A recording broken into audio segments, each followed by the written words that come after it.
If the prosecutor's not fired, you're not getting the money. Well, son of a bitch. You got fired. If the prosecutor's not fired, you're not getting the money.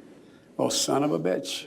You got fired. If the prosecutor's not fired, you're not getting the money.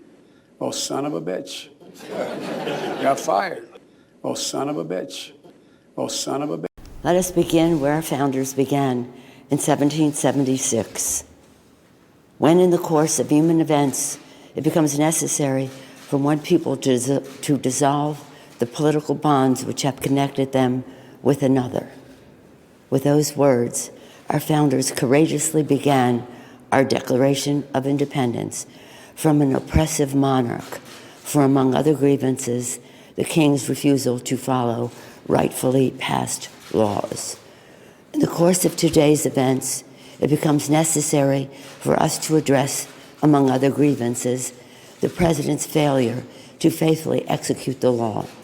And this impeachment is all about the Democrats being unable to accept the 2016 election result. Now, Nancy Pelosi, she's going to go ahead and spend over half of her silly speech giving us a history lesson before finally coming to a supposed crime that she talks about only in a very general way. You know, it makes you think, if this was such a slam dunk case against Trump, why obfuscate it with a wall of words before you even get around to mentioning it?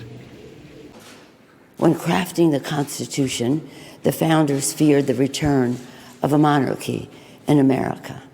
And having just fought a war of independence, they specifically feared the prospect of a king president corrupted by foreign influence. During the Constitutional Convention, James Madison, the architect of the Constitution, warned that a president might betray his trust to foreign powers, which might prove fatal to the Republic. Another founder, Governor Morris, feared that a president may be bribed by a greater interest to betray his trust. You mean a bribe like $83,000 a month paid to a crack addict for doing nothing? He emphasized that this magistrate is not the king. The people are the king.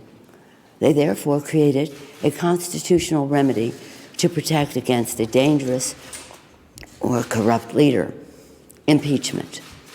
Unless the Constitution contained an impeachment provision, one founder warned, a president might, quote, spare no effort or means whatsoever to get himself reelected. And right there, Nancy Pelosi inadvertently revealed the real reason for this impeachment: to stop Trump from being reelected. Similarly, George Mason insisted that a president who procured his appointment in his first instance through improper and corrupt acts might repeat his guilt and return to power. During the debate over impeachment at the Constitutional Convention, George Mason also asked, "Shall any man be above justice? Shall that man be above it who can commit the most extensive injustice?" In his great wisdom, he knew that injustice committed by the president erodes the rule of law, the very idea of fair justice, which is the bedrock of our democracy. Huh? Is Nancy ever going to stop with the silly and history lesson and get around to the supposed reason for this impeachment? As I said before, it makes you wonder why she's throwing up this wall of words before even getting around for the whole reason for impeachment. And if we allow a president to be above the law, we do so surely at the peril of our republic. In America, no one is above the law. Over the past few weeks, through the Intelligence Committee working with the Foreign Affairs and Oversight Committees, the American people have heard the testimony of truly patriotic career public servants, distinguished diplomats, and decorated war heroes, some of the president's own appointees. The facts are uncontested. The president abused his power for his own personal political benefit at the expense of our national security by withholding military aid. Finally, Nancy comes around to the real reason for this impeachment. And you know what? She does have actual video proof of the crime she's talking about. And I was supposed to announce that there was another $1 billion loan guarantee. And I had gotten a commitment from Poroshenko and from Yatsenyuk that they would take action against the state prosecutor, and they didn't. So they said they were walking out to press conference. I said, no, I said, I'm not going to, or we're not going to give you the $1 billion.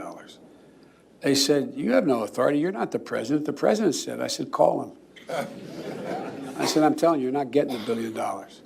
I said, you're not getting the $1 billion. I'm going to be leaving here. And I think it was, 6 hours? I said, I'm leaving in 6 hours. If the prosecutor's not fired, you're not getting the money. Well, son of a bitch.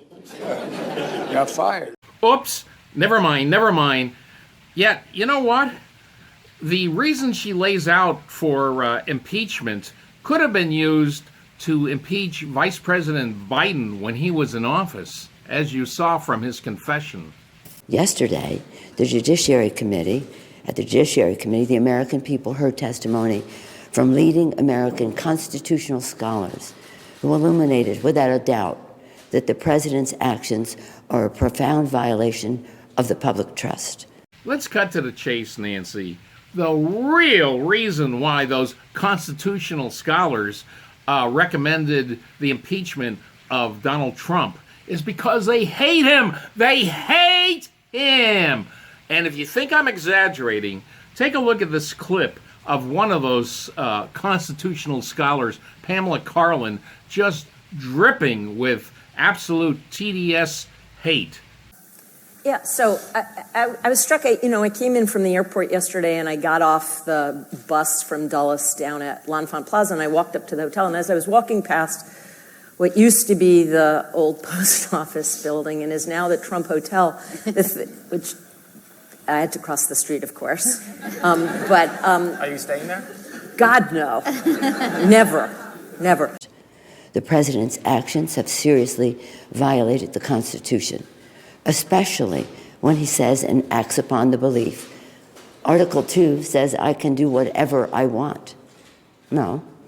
His wrongdoing strikes at the very heart of our Constitution, a separation of powers, 3 co-equal branches, each a check and balance on the other.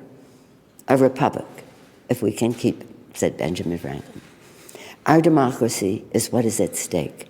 The president leaves us no choice but to act, because he is trying to corrupt, once again, the election for his own benefit.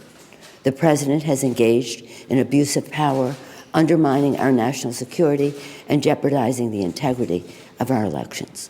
His actions are in defiance of the vision of our founders and the oath of office that he takes to preserve, protect, and defend the Constitution of the United States.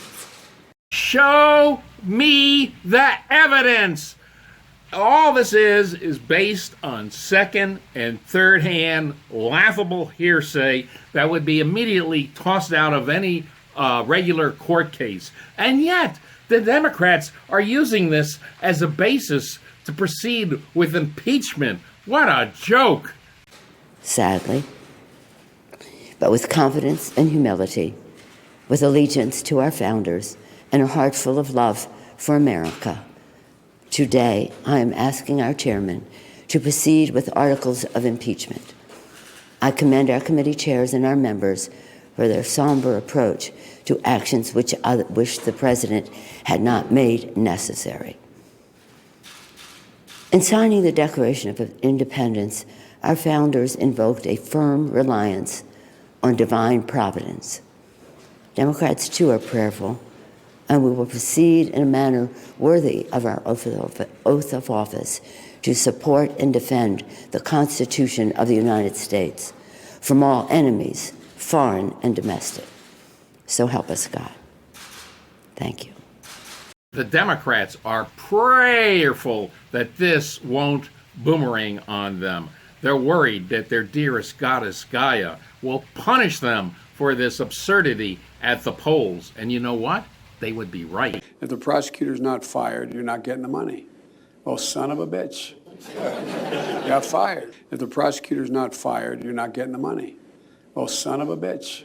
You got fired. If the prosecutor's not fired, you're not getting the money. Oh, son of a bitch. You got fired. Oh, son of a bitch. Oh, son of a bitch. Subscribe to the Dummy Funnies now! And don't forget to hit that notification bell